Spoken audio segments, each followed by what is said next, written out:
So good afternoon, everybody. Welcome to the risk-based vulnerability management in cloud networks. I'm Jen from Futurewei. So today we'll introduce our proof of concept model on vulnerability prioritization. And I will also very briefly introduce vulnerability management in cloud networks.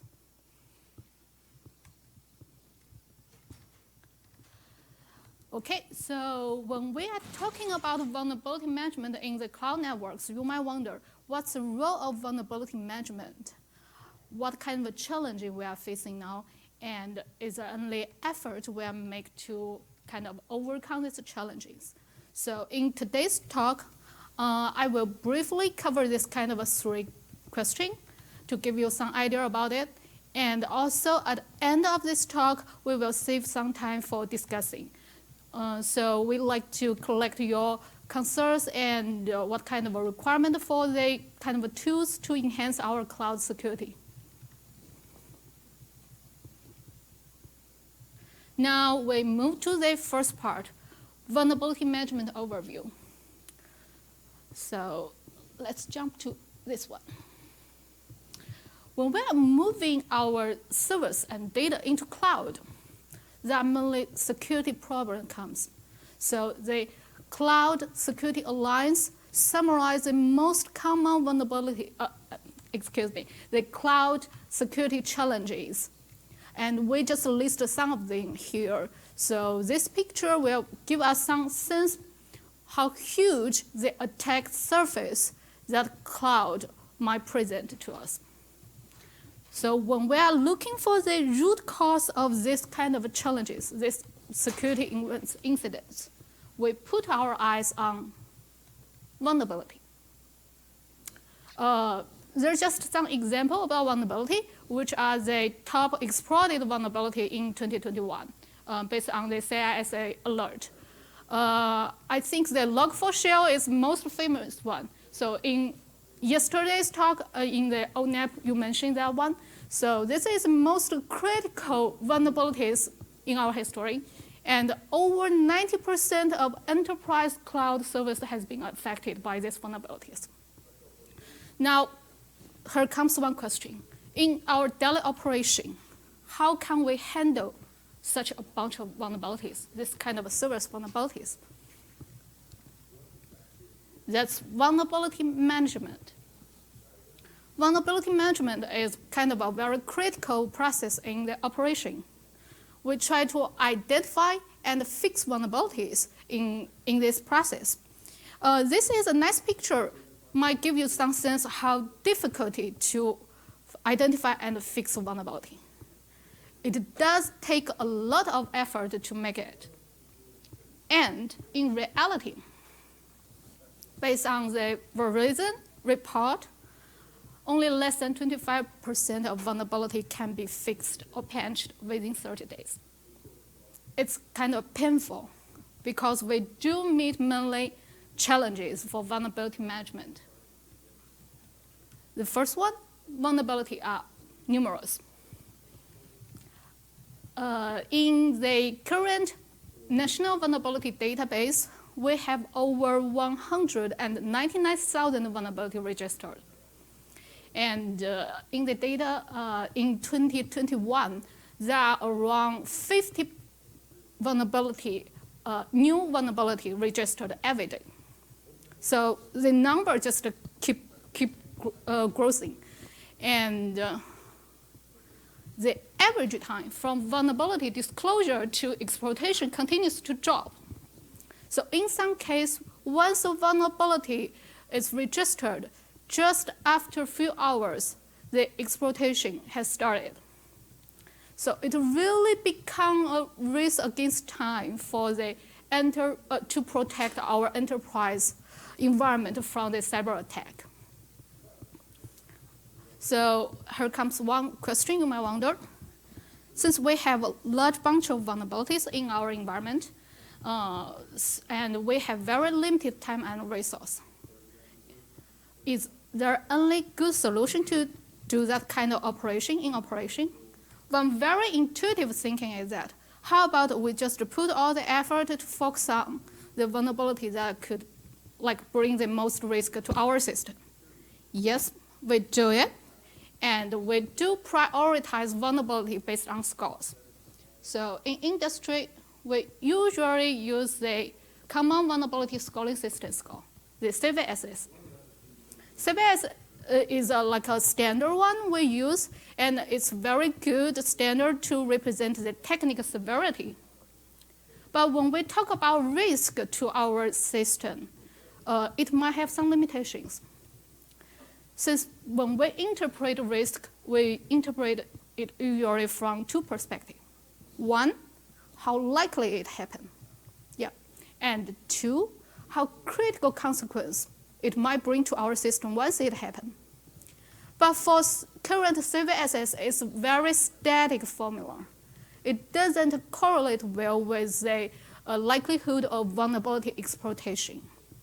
So in this case, if we really only depend on this score, it do have many limitations to our system. And when we are talking about vulnerability management in the cloud environment, there are more challenging comes. Since the traditional on-prem model, the IT administrator has a full visibility of the whole IT system. They know every asset, know all the security requirements for each component. But in the cloud, we use a shared responsibility model for the cloud provider and the cloud user. So either the cloud provider or the user don't have the fully visibility of the whole system. And usually in the cloud environment, we have more assets. More asset means more vulnerabilities.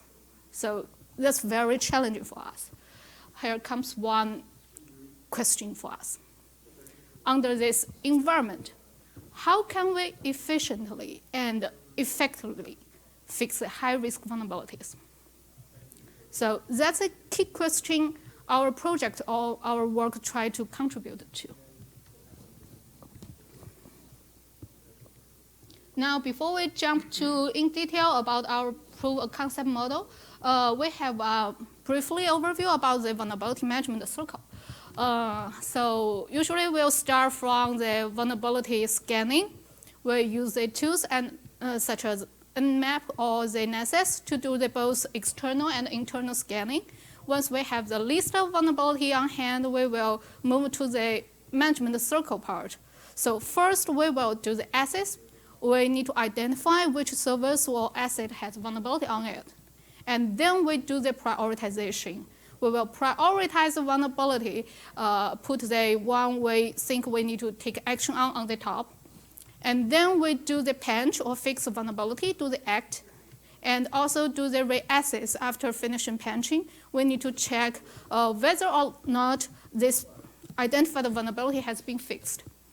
Now move to the last stage, improvement. So in this stage, we will re-evaluate the previous all the steps and to say is the only way we can improve it. So that's the whole vulnerability management circle. Now we move to our second part, our proof of concept model. This is a nice picture. I hope to give you somehow the idea how we do the prioritize. So it's more like we pick up the vulnerability that pose the most risk to our system and put it on the top to recommend it for remediations. So it's like the process to pick up the fishes. So when we talk about risk-based vulnerability prioritization, first we need to define what's risk. In our POC model, we define risk based on the threat vulnerability consequence risk framework in cybersecurity. We refer to this paper. And we identify three most important input for this to identify these risk features. So it includes the attack history, vulnerability context, and vulnerability metrics. In our current POC model, we only focus on the two stage, the assess and the prioritize. So the rest of the three stage we haven't covered so far. Okay, there are more inside of our POC model. We have these 3 input on hand. So based on the input, we extract 3 risk features, including the attacker's experience on the service and program, vulnerability explores record, and the impact of vulnerability to the affected systems. So in our POC model, we analyze vulnerability risk from 2 perspectives. One is the likelihood of vulnerability exploit, and the other one is the criticality of vulnerability exploit. And we use the neuro-symbolic computing to kind of learn these features and do the analysis. Neuro-symbolic computing is kind of a new AI approach. It combines the traditional neural network with a symbolic model. It has been used in the image and video reasoning part, and has proved that it has better performance than using these 2 models alone. Because the neuro-symbolic model, the symbolic algorithm, integrate the propositional knowledge base into the deep learning part and make the learning process more efficient.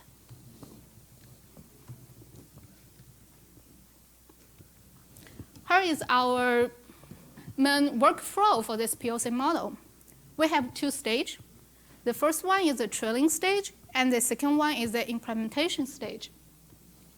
In the training stage, we have a data processing function to generate the different data set for model training, validation, and testing.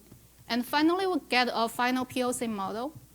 In the implementation stage, we will feed into a list of vulnerability into the final POC model. And then it will generalize a prioritized vulnerability list, which will identify the high-risk vulnerability on the top.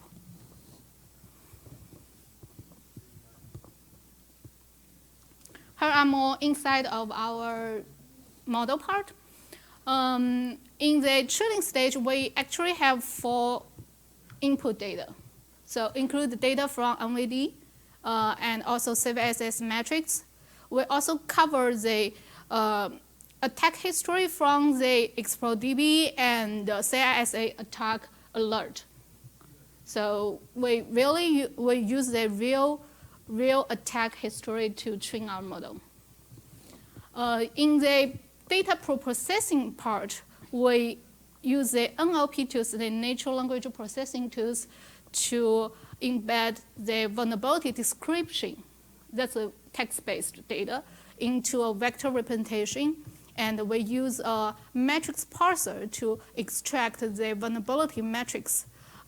So far, we cover the access complexity, confidentiality, integrity, and availability impact.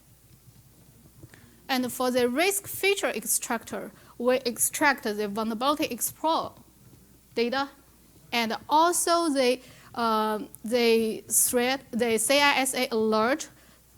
It will cover several vulnerabilities. We extract its vulnerability metrics data to train our model.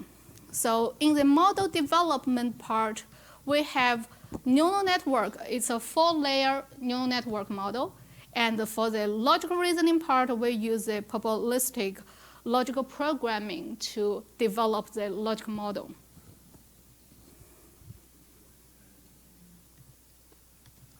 There are a running example to show how we can use our data, our model.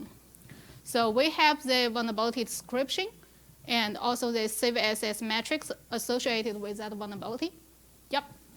Now we will use the NLP tool to embed it as a vector representation, feed into the neural network part.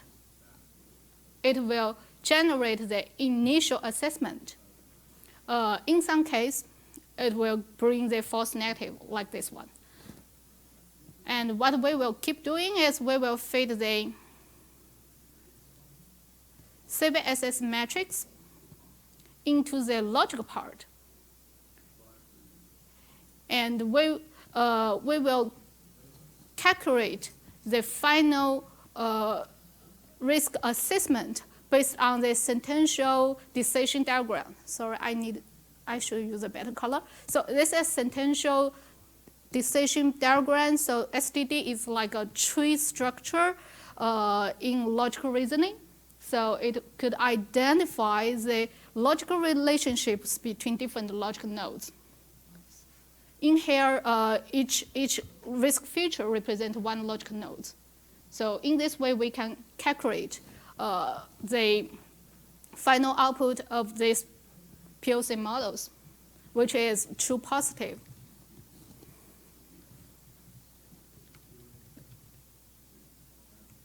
In our evaluation data set, yes, we use the 4 type of input. And for the NVD data, we cover 155,000 vulnerabilities. And for the ExploitDB data, we have 11,000 exploited vulnerabilities. For the CISA alert, we group it based on the different years. So one is from 2015, identified high-risk Microsoft vulnerability. And another one, the future threat, is reported in 2020. It's top routine exploited Microsoft vulnerability. So our goal is try to use the historical threat, put it into the model training. We train the model with historical threat.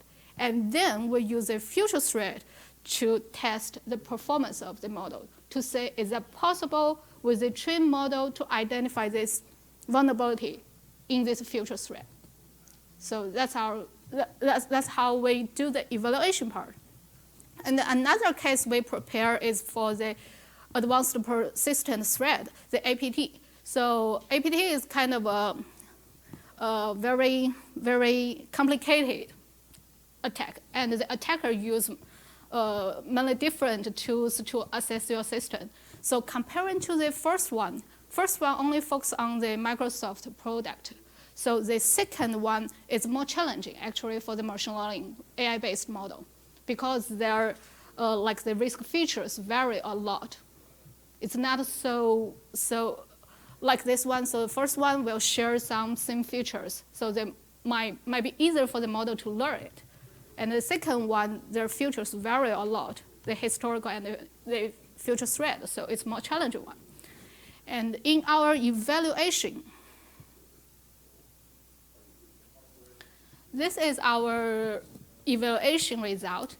The y-axis represents the risk rankings the model will identify it.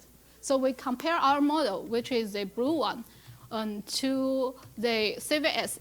CVSS is the red one, and the existing machine learning-based solution is the green one. That one is from MIT Lincoln Lab, and it's 2019's work. So that one is focused on risk prioritization, vulnerability risk prioritization. So we compare our work with these two existing studies. From this bar chart, you can see that, so when patching different vulnerabilities, our model has a good performance on put the vulnerability, which it covers in the future threat on the top. And it has better performance than the other tools, since the lower bar chart means you put it on the more top positions.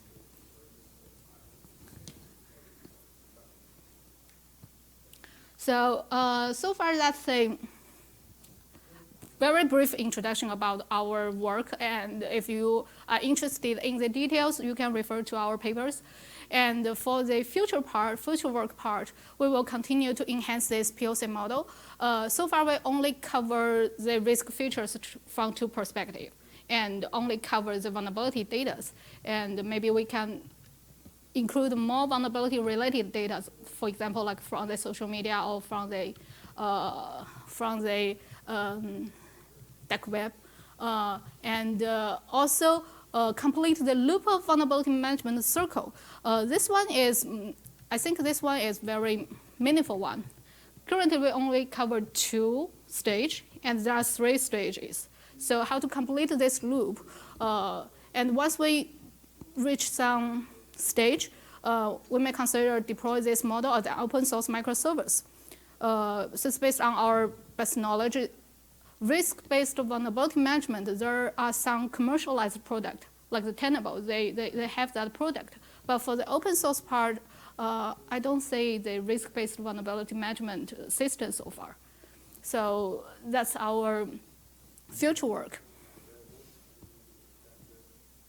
Now, for the discussion part, this is a very fun, very interesting picture. So I think the race between the attacker and the defender, more like this one. So we are defender, we try to clean our environment and fight with the attacker. How can we do it? Now we have many tools we can use to enhance our environment, including the vulnerability scanning, management, or the whole system management solutions. So what else do we need? Here comes some questions. I also prepared the survey, either the paper-based or the Google survey if you prefer to submit online. And this is time to open for the question and our discussing about this part. Since first, for the vulnerability management, especially risk-based vulnerability management, to identify the risk is kind of an important part for us to consider. In our current model, we follow the threat vulnerability consequence risk framework and identify from two perspectives, likelihood and criticality. Is the only part we miss, or we can think more about this part? This is one question. And for the cloud security part, there are mainly, I read mainly like the blogs or talks that talk about several cloud risk security concerns. But I just wonder, from your perspective, so since we have chance to talk face to face, what kind of concerns you have based on your role and like your responsibility to this cloud environment, and what kind of new features or functions you think we need to think more about this part? So this kind of three questions, I hope we could have a chance to discuss and take this time. So now it's time. Any thinkings, valuable feedbacks? So this survey result will be shared with the open source community. So after this talk, I will summarize our thinkings and send it to the session chair, and that part will be shared with our community. I think, I hope this work could benefit our community and give the chance, ask people to think about more about not only the vulnerability management, but how to enhance the cloud security environment. Yep.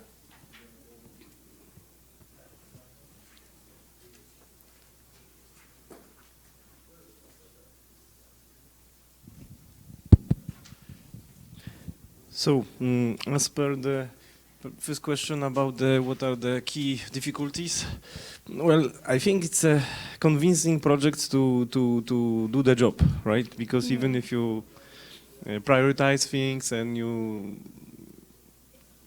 quite easily prioritize based on the numbers that are coming directly from the source, right? Yes, yes.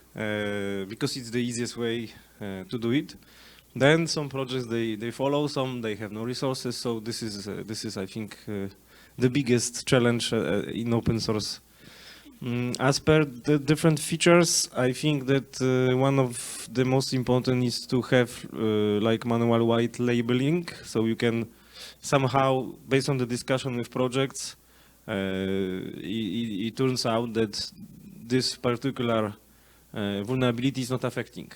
If you go even deeper into the description of the vulnerability, sometimes it states, okay, if some class is used, then you have vulnerability, right? The project is affected, but this class might be not used at all, right? So then you need to go really deeper into the details to assess. Maybe in your model, I think I saw something like this that Yes. you are analyzing more deeper. So this is very good because And in we ONAP, also want to add the network constraint on it. So think about like the network reachability part. Do you really use this service or program? Something more deeper inside. Yeah. That. This is really cool. As I said, in ONAP we are using the easiest way to take it and share with the project, and then starting obviously on 2 levels, critical and you know, severities from the top to medium, not taking care of low at all, because and obviously we are focusing on the direct dependencies and not transitive, because for the transitive you have no control. So, and even identifying properly direct and transitive is sometimes a problem for the commercial applications, right? Yes. So I haven't seen any of this flavor about direct transitive, so that's why I'm mentioning it, because it is quite important. You can manage something that you can control, right? If something is totally outside of your project, in other projects, you can only ask your team who is affected to open a ticket to other project, and maybe this project would have to open ticket to another project, because you may have cascading.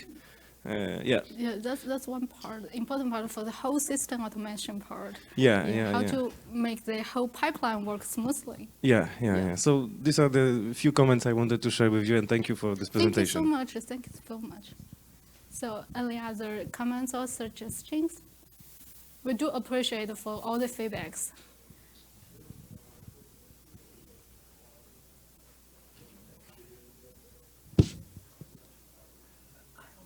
Yes, please.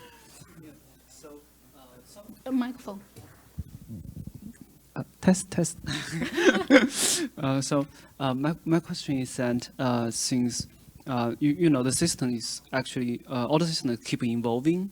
So actually from different time, if we assess the exact same vulnerability, it may actually come up with different result.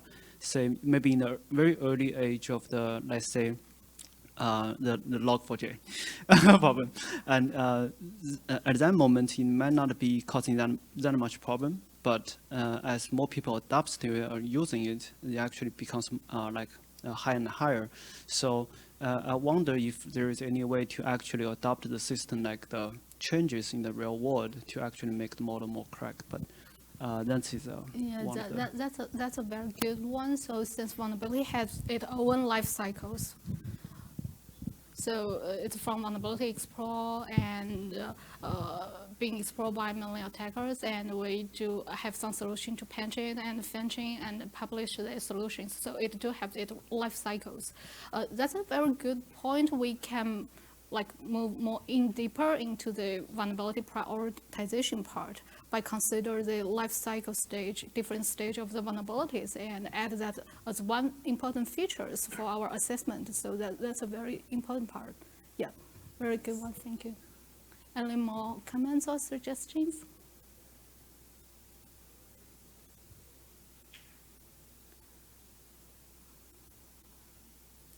Any more feedbacks? Okay, we are just on time. Thank you.